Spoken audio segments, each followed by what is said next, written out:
Տիկին նախարար, ուզում եմ ձեզ քաղաքական հարց տալ, արդյոք ձեզ կտեսնենք 26 թվականի ընտրությունների ԿՊ-ի ցուցակում,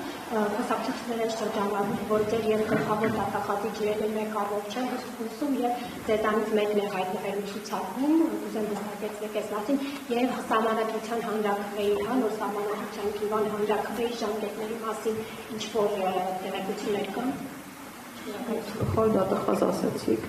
գլխավոր դատախազ հարցի բովանդակությունից համար անհասկանալի էր, իմ մասով կարող եմ պատասխանել, ես առաջադրվել եմ, որպեսզի լինեմ ցուցակում, դրանով հայտնել եմ իմ աջակցությունը իշխող խմբակցությանը եւ պատրաստակամությունը մասնագիտական աջակցության այս ողջ process-ի ընթացքի համար։ Եվ դա իմ ցանկությունն է առաջադրվել եւ մասը կազմել նախընտրական process-ի։ Ինչ վերաբերում է գլխավոր դատախազին, չգիտեմ դուք ինչ եք խոսում, բայց ամեն դեպքում որոշակի պաշտոններ, որոշակի սահմանափակումներ են ենթադրում, օրինակ ապաքաղաքականության սկզբունք գոյություն ունի,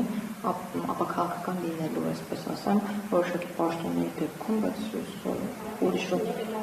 ինչու պետք է լարված լինեն, երբեք չեն եղել եւ իհարկե չեն։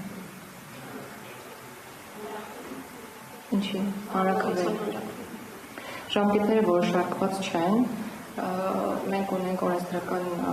արգելք հանրաքվեի եւ համապետական ընտրությունների միաժամանակ իրականացման հետ կապված։ Ես կարծում եմ, որ հանրաքվեն կկազմակերպի ընտրություններից ուշ, բայց թե երբ չեմ կարող ասել, ամեն դեպքում կային ժամանակ, երբ մենք կզգանք, որ տեքստը բավարար չափով կոմունիկացված է հանրության հետ եւ այլևս հարցեր չունենք, որոնք չունեն պատասխաններ։ Կոնկրետ ժամկետ հանրաքվեի անցկացման հետ կապված այս պահին չկա։